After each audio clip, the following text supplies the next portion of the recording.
Barefoot master, talk about when Cynthia with her borrowed light, Cynthia with her borrowed light.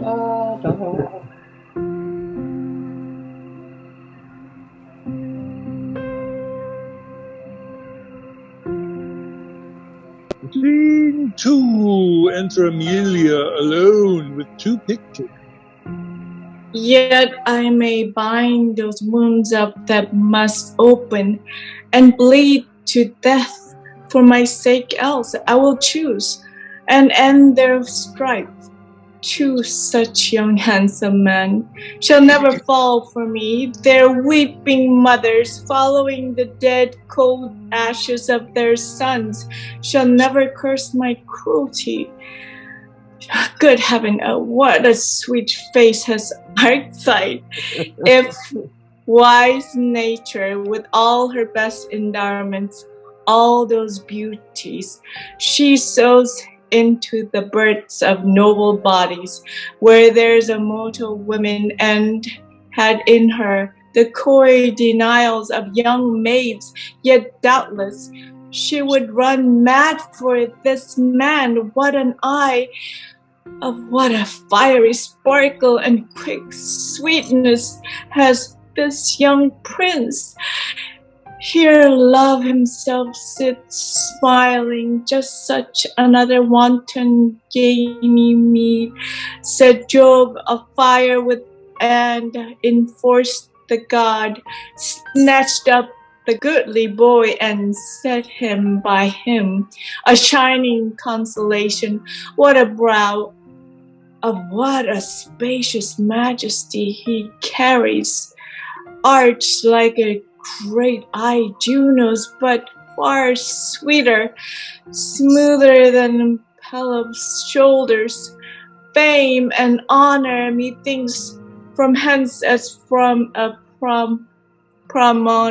promontory pointed in heaven, should clap their wings and sing to all the underworld and the loves and fights of gods, and such many are Palamon, but it's but his foil, to him a mere dull shadow. He is as swart and meager of an eye, as heavy as if he had lost his mother, a still temper, no stirring in him, no alacrity of all this springly sharpness, not a smile. Yet these that we count errors may become him. Narcissus was a sad boy, but a heavenly. Oh, who can find the bent of women's fancy? I'm a fool. My reason is lost in me. I have no choice, and I have lied so lewdly that women out to beat me on my knees. I ask thy pardon, Palamon. Thou art alone and only beautiful, and these the eyes, these the bright lamps of beauty that command and threaten love. And what young maid dare cross him? What a bold gravity, and yet inviting, has this brown manly face. Oh, love this only from this hour is complexion. Lie there, Arcite. Thou art a changeling to him, a mere gypsy, and this the noble body. I'm scodded, utterly lost. My virgin's faith had fled me, for if my brother but even now had asked me whether I loved, I had run mad for Arcite. Now, if my sister, more for Palamon, stand both together now, come ask me, brother. Alas, I know not. Ask me now, sweet sister.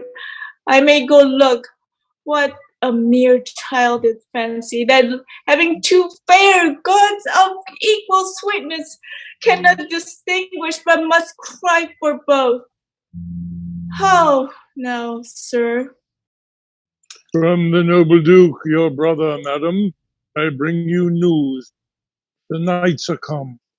To end the quarrel? Yes. Would I might end first?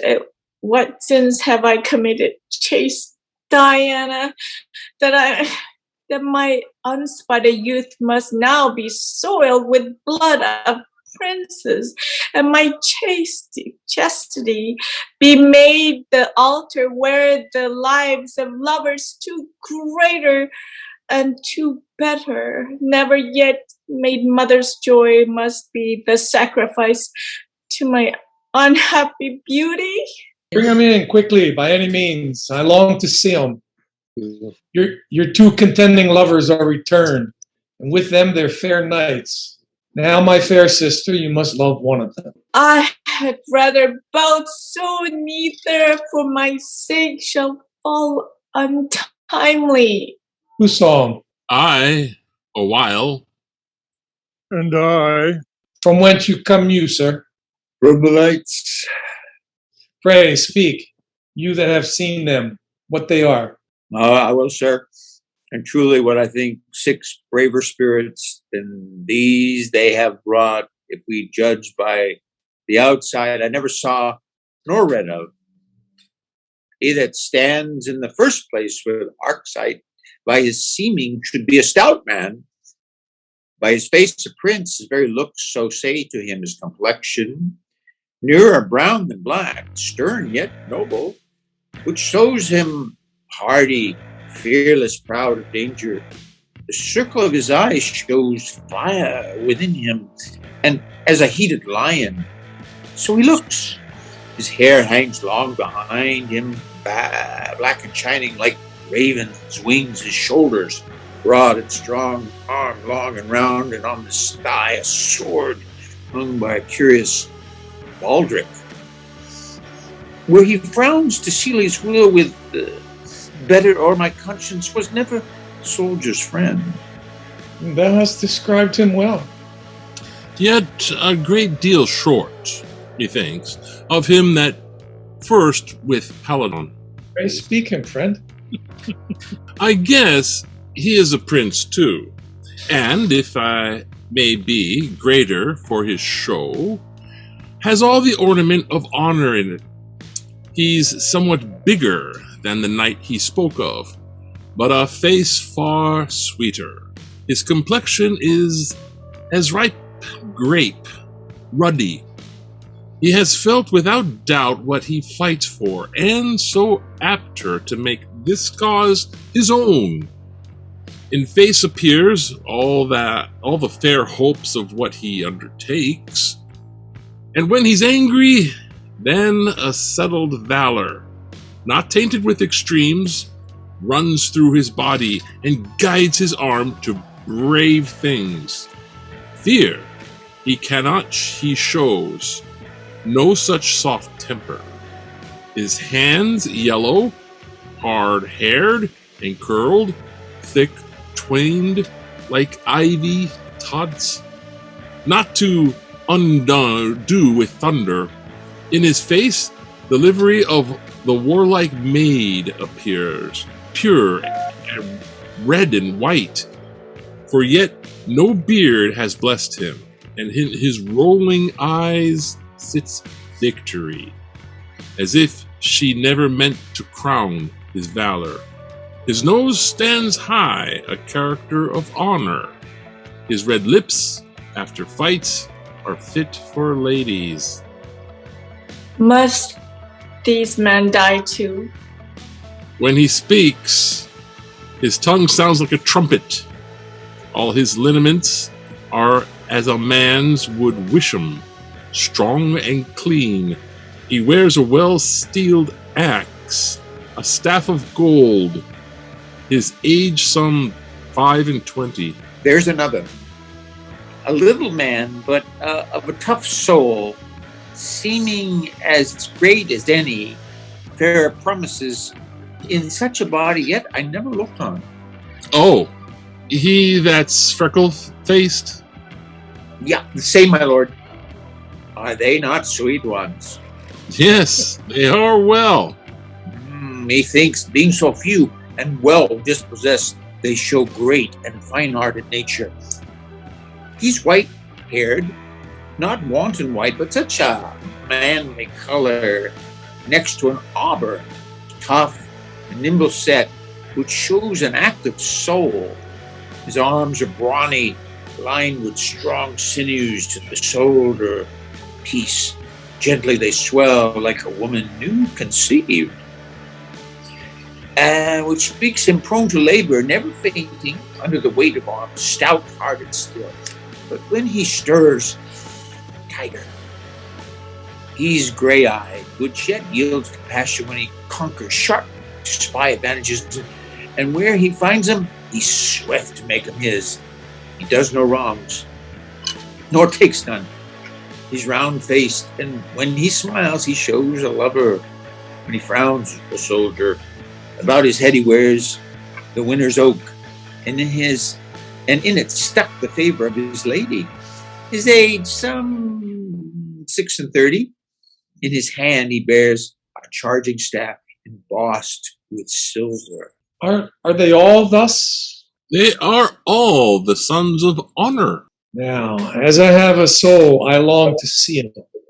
Lady, you shall see men fight now. I wish it, but not the cause, my lord. They would show bravely about the titles of 2 kingdoms. 'Tis pity love should be so tyrannous. O my soft-hearted sister, what think you? Weep not till they weep blood. Wench, it must be. You have steeled with your beauty, honored friend. To you I give the field. Pray order it, fitting the persons that must use it. Yes, sir. Come, I'll go visit them. I cannot stay. Their fame has fired me so till they appear. Good friend, be royal. There shall want no bravery. Or a wench, go whip for whoever wins, loses a noble cousin for thy sins. Scene 3. Enter the jailer, the wooer, and the doctor. Her distraction is more than some time of the moon, than any other some, is it not?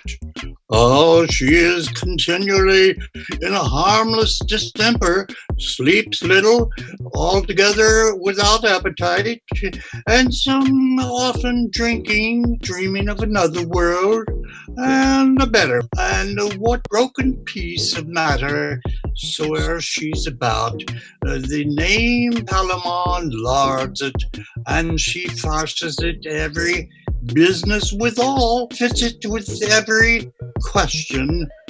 Oh, look, here she comes, and you shall perceive her behavior. I have forgot it quite. The burden on it was down, and penned by no worse man than Giraldo, Emilia's schoolmaster. He is fantastical too, as ever he may go up on his legs, for in the next world will Dido see Palamon, and then will she be out of love with Aeneas. What dost hear? Poor soul. They'll even dust all day long. Now, for this charm that I told you of, you must bring a piece of silver on the tip of your tongue, or no fairy, and if it be your chance to come where the blessed spirits are, there's a sight now. Will maids that have our livers perished, cracked to pieces with love. But shall we come there and do nothing all day long but pick flowers with Proserpine? Then will I make Palamon a nosegay. Then let him mark me. Then. Why, how prettily she emits. Note her a little further. Faith, I'll tell you. Sometime we go to barley break. We have the blessed, alas, 'tis a sore life they have in the other place. Such burning, frying, boiling, hissing, howling, chattering, cursing. Oh, they have shrewd measure. Take heed. If one be mad, or hang, or drown themselves, thither they go. Jupiter bless us, and there shall we be put in a cauldron of lead, and usurers' grease amongst a million of cut purses, and there boil like a gammon of bacon that will never be enough. How her brain clings. Lords and courtiers that have got maids with child, they are in this place. They shall stand in fire up to the navel, and in ice up to the heart. And there the offending part burns, and the deceiving part freezes. In truth, a very grievous punishment, as one would think for such a trifle. Believe me, one would marry a leprous witch to be rid on it, I assure you. Oh, how she continues this fancy. Oh, 'tis not an engrafted madness, but a most thick and profound melancholy. To hear there a proud lady and a proud city wife howl together. I were a beast and I'd call it good sport. One cries, oh, the smoke. The other, this fire. One cries, oh, that ever I did behind the arras. Then howls. The other curses as soon fellow in her garden house. I will be true, my stars, my fate. What think you now of this, sir? Oh, I think she is a perturbed. We're frozen. This she must do, and confine her to a place where the light hath made rather seem to steal in than be permitted, and take upon you, young sir, her friend, the name of Palamon. Say you come to eat with her and to commune of love. This will catch her attention, for this her mind beats upon. Her other objects that are inserted between her mind and I become the pranks and the friskins of her madness. Sing to her such green songs of love as she says Palamon hath sung in prison, and then come to her stuck in as sweet flowers as the season, as is mistress of, and therefore make an addition to some other compounded odors which are grateful to the sense. All this shall become Palamon, for Palamon can sing, and Palamon is sweet, and every good thing. Desire to eat with her, and carve her to her, and still among intermingled your petition of grace and acceptance into her favor. I'd learn what maids have been her companions and playfares, and let them repair to her with Palamon in their mouths, and appear with tokens as they suggested for him. It is a falsehood she is in, which is with falsehoods to be combated. This may bring her to eat, to sleep, and to reduce what is now out of square in her into her former law and regiment. Oh, I have seen it approved. How many times I do not know, but to make the number more, I have great hope in this. I will be the passages of this project come in with my appliance, and let us put it to execution and hasten the success, not which doubt will bring forth comfort. Act 5, Scene 1. Enter Theseus, Proteus, Hippolyta, and attendants. 3 altars set up on stage. Now let them enter, and before the gods tender their holy prayers. Let the temples burn bright with sacred fires, and the altars in hallowed clouds commend their swelling incense to those above us. Let no dew be wanting. They have a noble work in hand, will honor the very powers that love them. Sir, they enter. You valiant and strong-hearted enemies, you royal German foes, that this day come to blow the nearness out that flames between you, lay by your anger for an hour, and, dove-like, before the holy altars of your helpers, the all-feared gods, bow down your stubborn bodies. Your ire is more than mortal, so your help be. And as the gods regard you, fight with justice. I'll leave you to your prayers, and betwixt you I part my wishes. Honor crown the worthiest. The glass is running now that cannot finish till one of us expire. Think you but thus, that were there aught in me which strove to show mine enemy in this business, were it one eye against another, arm oppressed by arm, I would destroy the offender, as I would though parcel of myself. Then from this gather how I should tender you. I am in labor to push your name, your ancient love, our kindred out of my memory, and I the self-same place to seat sometime, something I would confound. So hoist we the sails that must these vessels port, even where the heavenly limiter pleases. You speak well. Before I turn, let me embrace thee, cousin. This I shall never do again. No. Well, farewell. Boy, let it be so. Farewell, cuz. Farewell, sir. Knights, kingsmen, lovers, yea, my sacrifices, true worshippers of Mars, whose spirit in you expels the seed of fear and the apprehension which still is father of it. Go with me before the gods of our profession.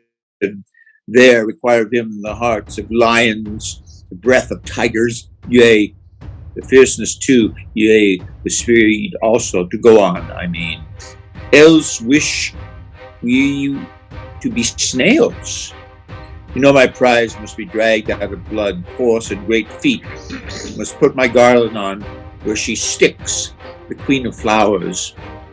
Our intercession then must be to him that makes the camp a cistern, brim with the blood of men. Give me your aid, and bend your spirits toward him. Thou mighty one, that with thy power has turned green Neptune into purple, whose approach comets pre-warn, whose havoc in vast fields on earth's skulls proclaim, whose breath blows down the teeming Ceres foisome, who doth pluck with hands armipotent from forth blue clouds the mason turrets that both makest and breakest the stony girths of cities. Me, thy pupil, youngest follower of thy drum, instruct this day with military skill, that to thy laud I may advance my streamer, and by thee be styled by the lord of the day. Give me, great Mars, some token of thy pleasure. Here, O great corrector of the noon's times, shaker of the ranked states, thou grand decider of dusty and old titles, that heals with blood the earth when it is sick, and curest the world of the pleurisy of people who do take thy signs auspiciously, and in thy name to my design most march boldly. Let us go. Enter Palamon and his knights with the former observant. Our stars must glister with new fire, or be totally today extinct. Our argument is love, which, if the goddess of it grant, she gives victory to. Then blend your spirits with mine, you whose free nobleness do make my cause your personal hazard. To the goddess Venus commend we our proceeding, and implore her power unto our party. Hail, sovereign queen of secrets, who hast power to call the fiercest tyrant from his rage, and weep unto a girl that hast the might, even with an eye glance, to choke Mars' drum and turn the alarm to whispers, that canst make a cripple flourish with his crutch and cure him before Apollo, that mayest force the king to be his subject vassal and induce stale gravity to dance. The pole bachelor, whose youth, like wanton boys through bonfires, have skipped thy flame, at 70 thou canst catch, and make him, to the scorn of his hoarse throat, abuse young lays of love. What godlike power hast thou not power upon? To Phoebus thou add flames hotter than his. The heavenly fires did scorch his mortal son. Thine him, the huntress, all moist and cold, some say, began to throw her bow away and sigh.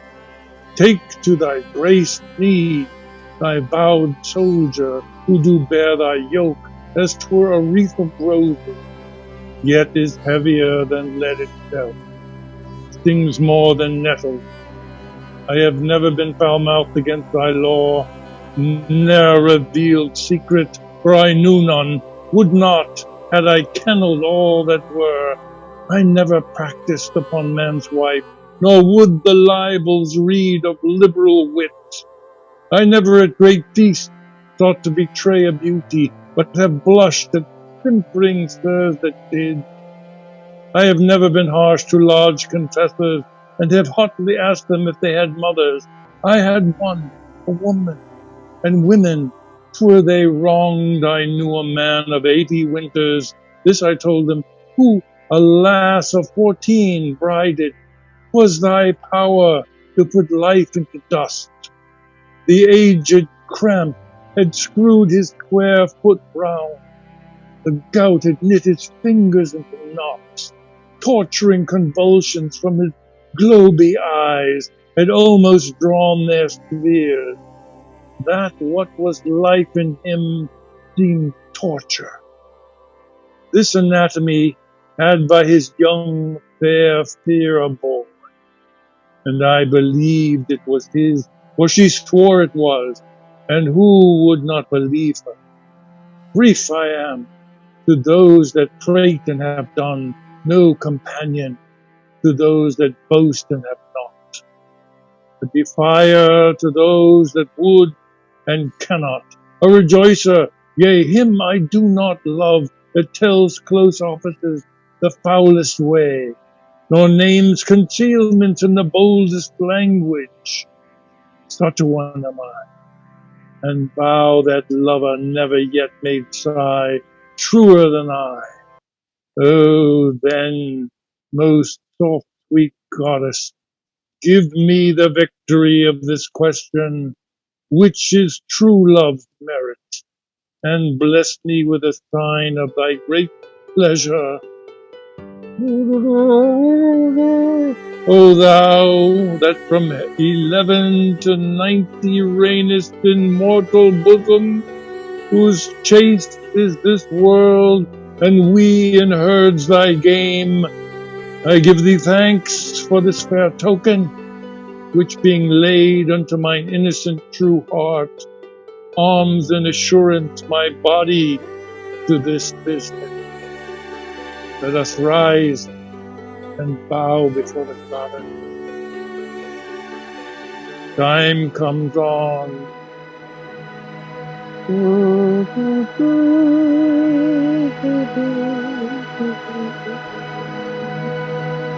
O sacred shade, shadowy, cold, and constant queen, abandoner of reveals, mute contemplative, sweet, solitary, white and chaste and pure, a wind-fanned snow who is thy female knight, allowest no more blood than will make a blush, which is their older robe. I hear thy priest, am humbled for thine altar, O vouchsafe, with that thy rare green eye, which never yet beheld thing masculate, look on thy virgin, and sacred silver mistress lend thine ear, which ne'er heard scurril term, into whose port ne'er entered wanton sound to my petition, seasoned with holy fear. This is my last of vestal office. I'm bride habited, but maiden hearted. A husband I have appointed, but do not know him. Out of two I should choose one, and pray for his success. But I am guiltless of election of mine eyes. Were I to lose one, they are equal precious. I could doom neither, that which perish should go to unsentenced.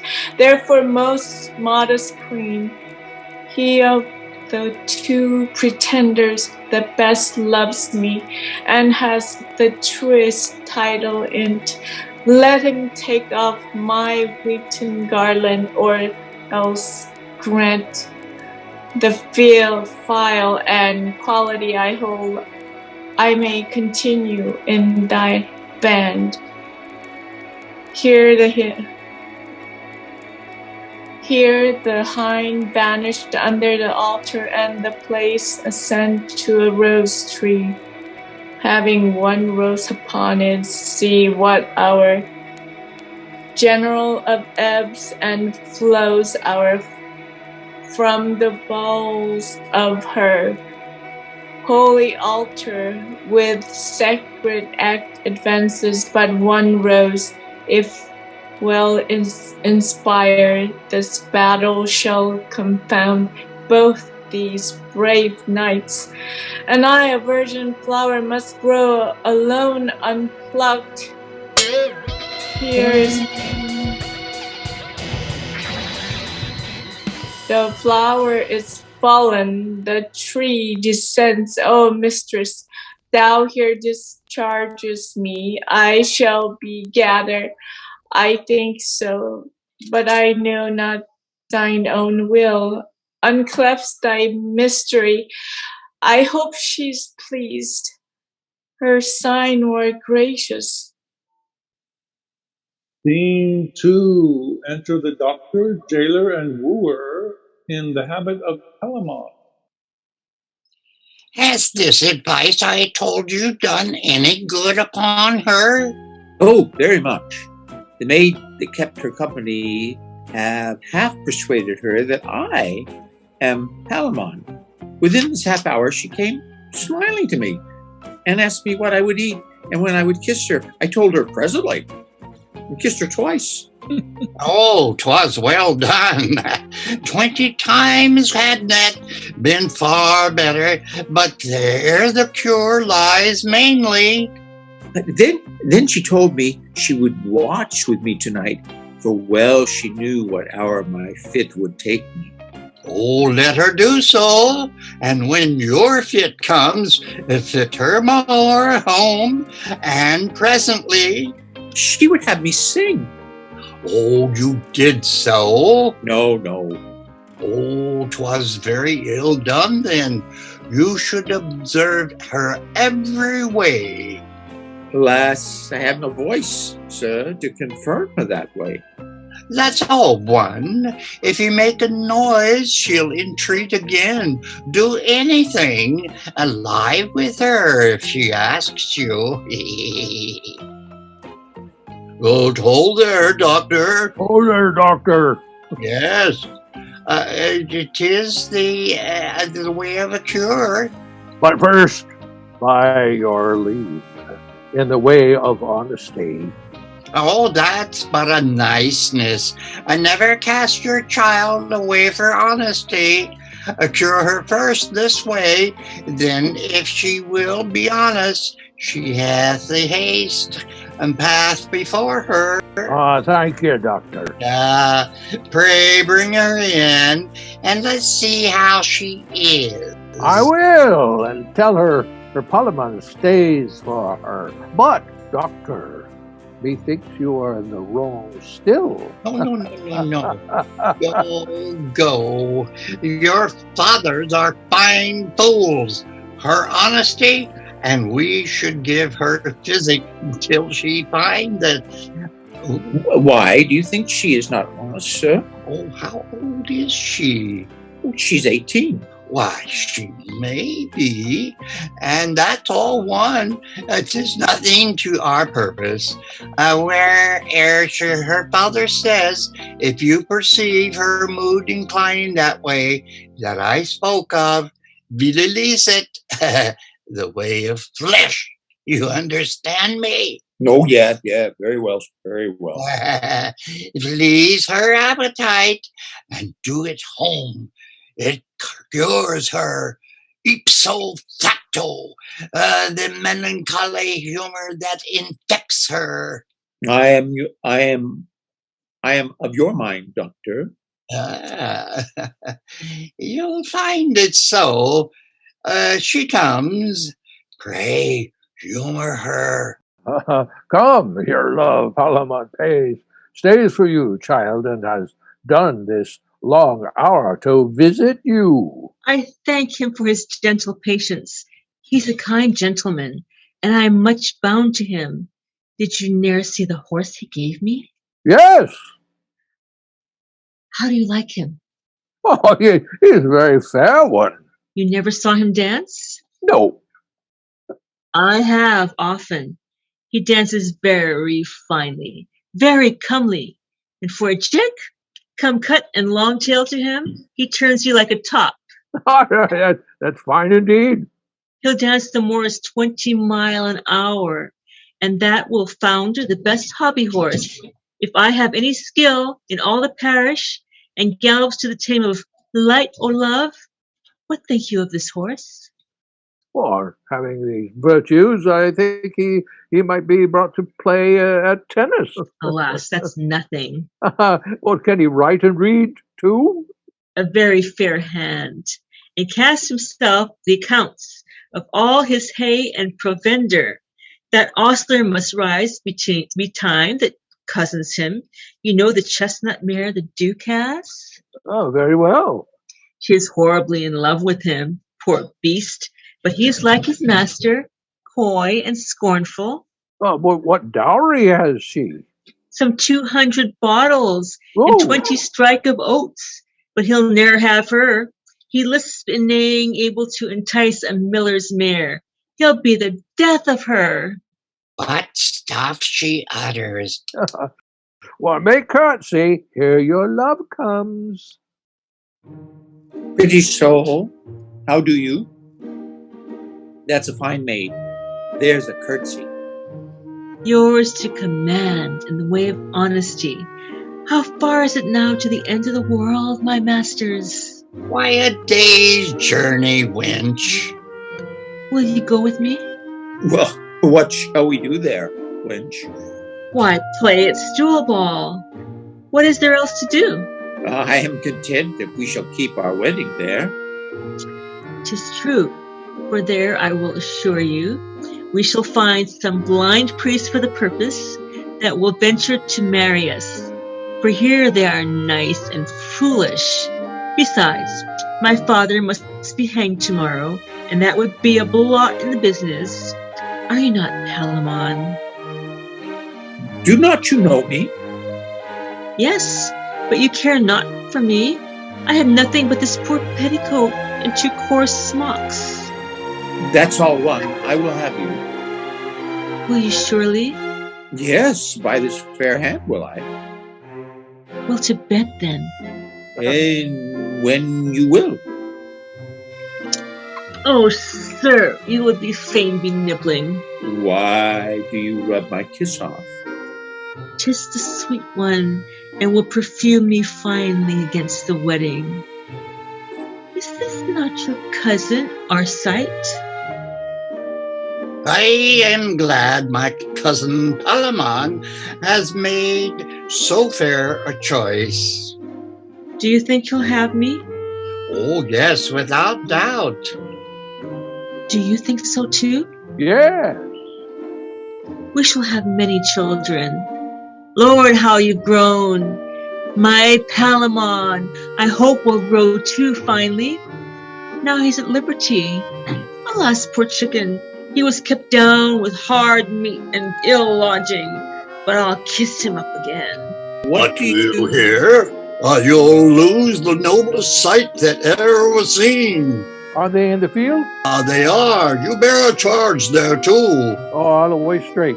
I must even leave you here. I will go with you. I would not lose the fight. How did you like her? Oh, I warrant you, within these 3 or 4 days, we'll make her right again. You must not leave her, go from her, and still preserve her in this way. I will. Let's get her in. Come, sweet, we'll go to dinner, and then we'll play at cards. Shall we kiss too? Oh, 100 times. And 20. Aye, and 20. And then we'll sleep together. Don't take her off, huh? Yes, Mary, will we? But you shall not hurt me. Well, not sweet. If you do, love, I'll cry. Scene 3. Nicole enter Theseus, Hippolyta, Emilia, Theseus, and some attendants. I'll no step further. Will you lose this sight? I had rather see a wren hawk at a fly than this decision ever. Blow that falls, threats a brave life, each stroke laments. The place whereon it falls, the sounds more like a bell than blade. I will stay here. It is enough my hearing shall be punished with what shall happen against the which there is no deafening, but to hear, not take mine eye with dread sight it may shun. Sir, my good lord, your sister will no further. Oh, she must. She shall see deeds of honor in their kind. Sometimes show well, pencil. Nature now shall make and act the story. Belief both sealed with eye and ear. You must be present. You are the victor's meed, the price, garland to crown the question's title. Pardon me, if I were there, I'd wink. You must be there.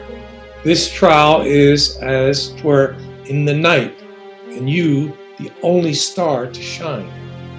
I'm extinct. There is but envy in that light which shows the one, the other, darkness whichever was, the dam of horror, who does stand accursed of many mortal millions may even now, by casting her black mantle over both, that neither could find other, get herself some part of good name, and may a murder set off whereto she's guilty. Must go. In faith I will not. Why, the knights must kindle their valor at your eye. No, of this war you are the treasure. You must needs be by to give the service pay.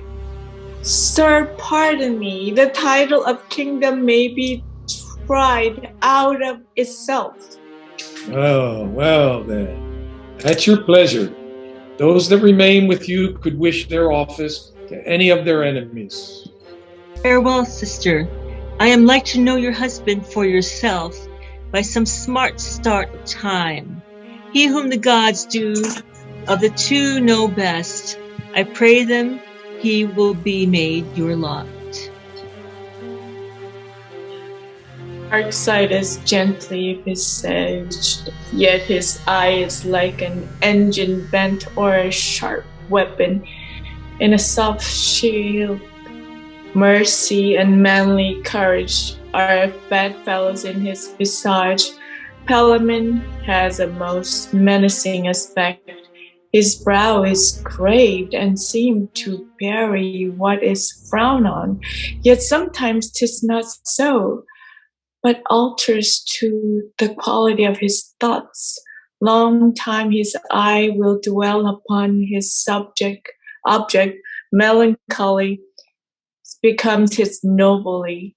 So does Arcite's mirth, but Palamon's sadness is kind of mirth, so mingled as if mirth did make him sad, and sadness merry, those darker humors that stick misbecomingly on others on them, live in fair dwelling.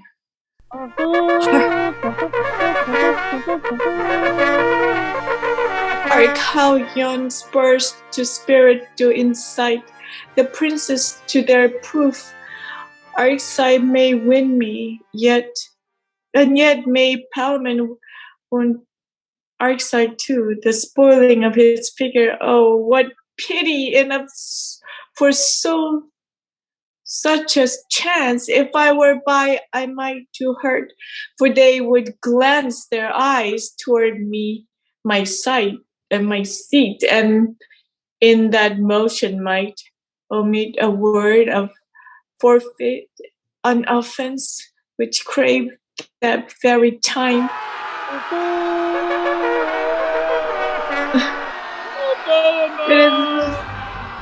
It is much better I am not there. Oh, better never more than minister to such harm. What is the chance? The cries of Palamon. Then he has won. 'Twere ever likely. He looked all grace and success, and he is doubtless the primest of men. I prithee, run and tell me how it goes.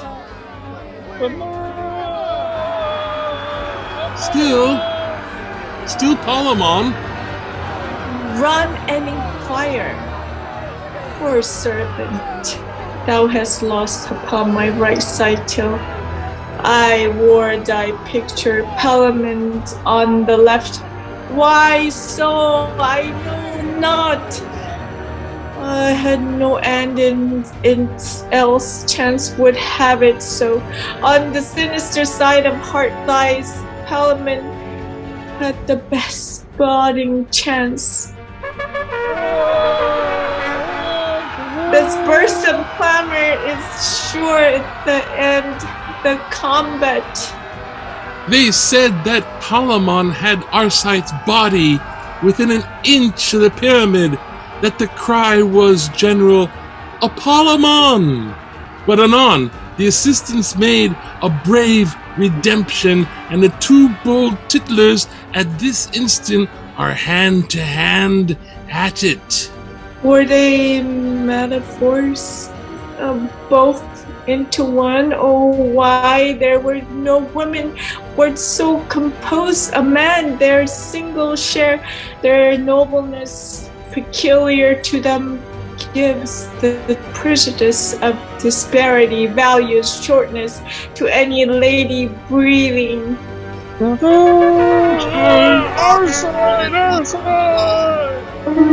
More exulting Palamon still? Nay, now the sound is Arcite. I prithee lay attention to the cry. Set both thine eyes to the business.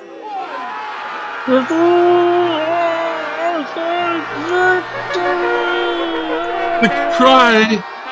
cry is Arcite, and victory. Hark, Arcite, victory. The combat's consummation is proclaimed by the wind instruments. Arcite saw that Arcite was no babe. God slid his richness and costliness costliness of spirit looked through him. It could no more be hid in him than fire in flux, than humble banks can go to law with waters that drift were winds forced to raging. I do think good Palamon would miscarry, yet I knew not why I did think so, or reason are not prophets. When off our fancies are, they are coming up. Alas, poor Palamon. Lo, where our sister is in expectation, yet quaking and unsettled.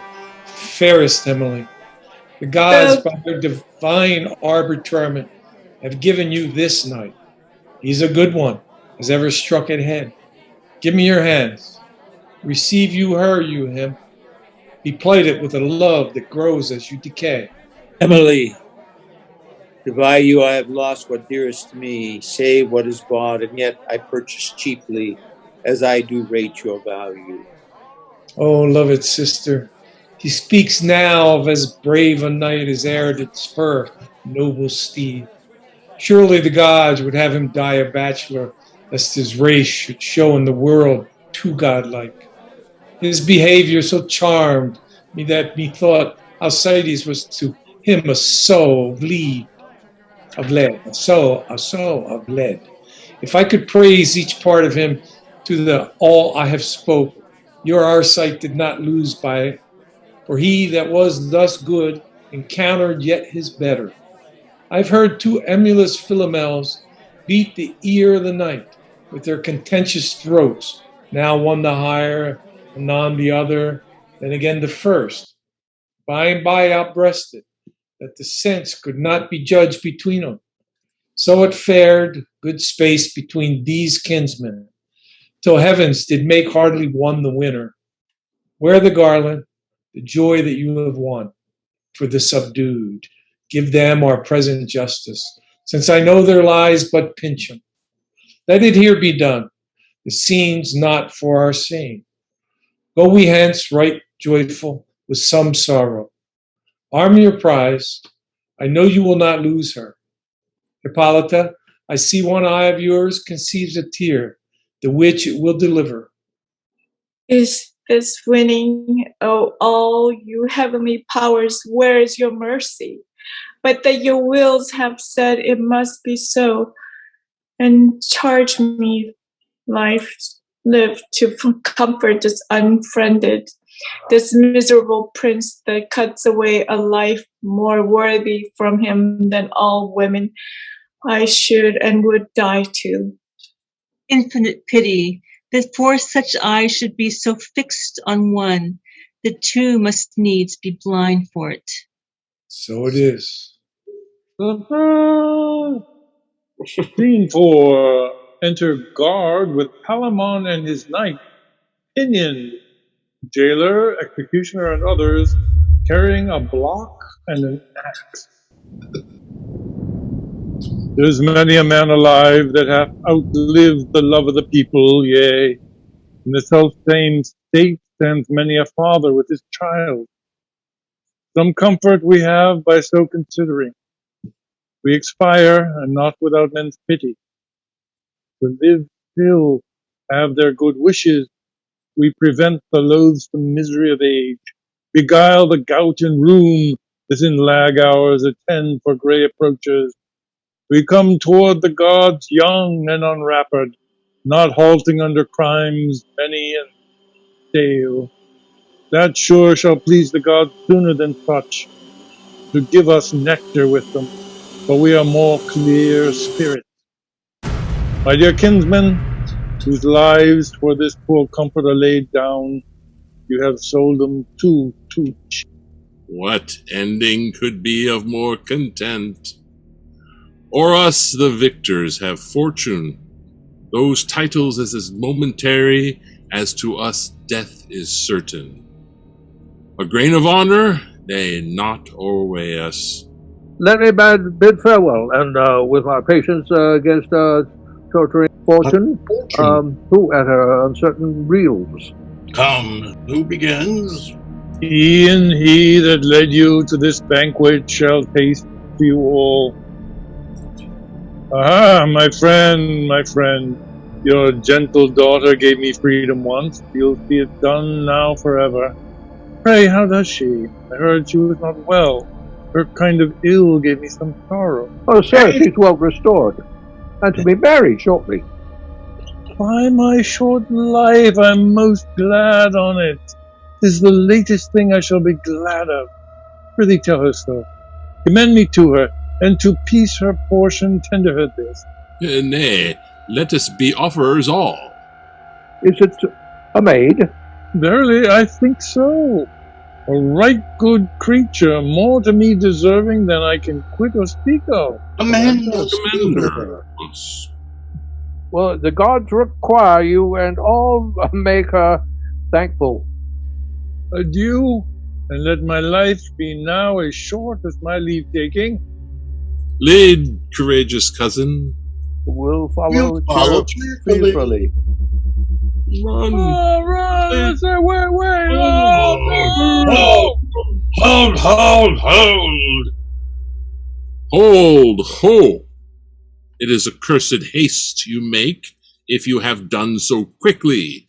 Noble Palamon, the gods will show their glory in a life that thou art yet to lead. Can that be, when Venus, I have said, is false? How do things fare? Arise, great sir, and give the tidings ear that are most dearly sweet and bitter. What hath waked us from our dream? List then, your cousin, mounted upon a steed that Emilia did first bestow on him, a black one, owing not a hair worth of white, which some will say weakens his price, and many will not buy his goodness with this note, which superstition here finds allowance. On this horse is Arcite, trotting the stones of Athens, which he, Calkins, did rather tell than trample, for the horse would make his length a mile, if it pleased his rider to put pride in him. As he thus went counting the flinty pavement, dancing as 'twere to the music of his own hooves made, for, as they say, from iron came music's origin. What envious flint, cold as old Saturn, and like him possessed with fire malevolent, darted a spark? Or what fierce sulphur else to this end made? I comment not. The hot horse, hot as fire, took toy at this and fell. To what a disorder his power could give his will bounds, came on end. Forget school doing, being therein trained, and a kind of manage. Pig-like he whines, and the sharp rowel, that which he frets at rather than any jot obeys, seeks all foul means of boisterous and rough jadery to deceit his lord that kept him bravely. When not served, when neither curb would crack, give break, or differing plunges, disroot his rider once he grew, but that he kept him between his legs. On his hind hooves on end he stands, that Arcite's legs, being higher than his head, seemed with strange art to hang. His victor's wreath, even then, fell off his head, and presently backward the jade came o'er, and his full poise became the rider's load. Yet he is living, but such a vessel 'tis that floats but for the surge that next approaches. He much desires to have some speech with you. Lo, he appears. Oh, miserable end of our alliance! The gods are mighty, Arcite. If thy heart, thy worthy, manly heart, be yet unbroken, Give me thy last word. I am Palamon, one that yet loves thee died. Oh, take Emilia, and with her all the world's joy, reach thy hand. Farewell. I have told my last hour. I was false, yet never treacherous. Forgive me, cousin. One kiss from fair Emilia. 'Tis done. Take her. I die. Thy brave soul seek Elysium. I will close thine eyes, Prince. Blessed souls be with thee. Thou art a right godman, and while I live, this day I give to tears. And I to honor. In this place first you fought. Even very here I sundered you. Acknowledge to the gods our thanks that you are living. His part is played. Though it were too short, he did it well. Your day is lengthened, and the blissful dew of heaven does arouse you. The powerful Venus well hath graced her altar, given you your love. Our master Mars hath vouchsafed his oracle, and to Arcite gave the grace of the contention. So the deities have showed due justice. Bear this hence. Oh, cousin, that we should things desire which do cost us the loss of our desire, that naught could buy dear love but loss of dear love. Never fortune did play a subtler game. The conquered triumphs, the victor has the loss. Yet in the passage the gods have been most equal. Palamon, your kinsman hath confessed the right of the lady that lie in you, for you first saw her and even then proclaimed your fancy. He restored her as your stolen jewel and desired your spirit to send him hence forgiven. The gods my justice take from my hand, they themselves become the executioners. Lead your lady off. Call your lovers from the stage of death, whom I adopt my friends. A day or two let us look sadly, and give grace unto the funeral of Arcite, whose end the visages of bridegrooms will put on and smile with Palamon, for whom an hour, but 1 hour since, I was as dearly sorry as glad of Arcite, and am now as glad as for him sorry. Oh, you heavenly charmers, what things you make of us! For what we lack, we laugh. For what we have, are sorry. Still are children in some kind. Let us be thankful for that which is, and with you leave dispute that are above our question. Let's go off and bear us like the time. I would ask now that ye like to play, and is it good with schoolboys cannot say? I am cruel, fearful, pray yet stay a while, and let me look upon ye, no man smile. Oh, then 'tis goes hard, I see. He that hath loved a young handsome wench, and then show his face. 'Tis strange of no more be here, and if he will, against the conscience, let him now and kill our market. 'Tis in vain, I see, to stay ye, and have at the worst can have then. Now, what say ye? And yet mistake me not, I am not bold. We have no such cause, if the tale we have told, for 'tis no other. Anyway, content ye, for that honest purpose it was meant ye, and we have our end, and ye shall have ere long. I dare say many a better to prolong our old loves to us. We and all our might rest at your service, and happy Thanksgiving, and gentlemen, good night.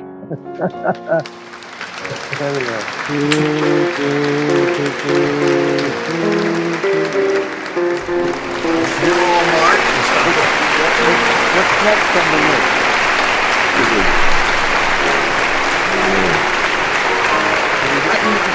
Something short and sweet. Yeah. Might be, we'll have an extra Sunday left before the end of the year, and we should all prepare a sonnet. Come to the end of all our readings for this section, and I believe you have to put on your royal crowns for Henry VIII. And gain some weight, everybody, over Thanksgiving. Okay. That's not hard to do, Jim. Because you'll be reading the Sunday after Thanksgiving. Okay. Next time is Sunday after Thanksgiving. Mm-hmm. And it's Henry VIII. Thank you, Richard, for staying up. Thank you. Oh, it's a pleasure. Where's the puppies? Where's the puppies? I'm sorry? Where's the I puppies? gave them food and they're outside right now because they were whining and complaining inside. So they're in the yard. I have to Yeah, go. mine was scratching the door to get in. Now they're here. They're over there. Oh, okay. Let the puppies talk to each other. They're gone for the most of the part, but now they're back. Okay. So Puppy here's that one Zoom. then. Few for Henry V, and I'll have an 8th. Oh no, I'll Henry VIII, but I'll have a 5th. I'm just supposed to have a turkey leg or something. And throw it over your shoulder. Oh yeah, we should all have turkey legs. Oh yes. Go to Istanbul and have it. Yeah. Okay, So- happy Thanksgiving, everybody. Okay, Okay. thank you, Richard. Oh, Take care. You know, are we doing it 4 o'clock or is it 4:30? I don't. 4:30. 4:30. Okay. Thank you. Bye. Okay. Bye. Thank you. Bye. Yeah, Got bye. pictures. Okay. I'm gonna turn off. Thank you. Good night. Thank you. Bye. Aloha.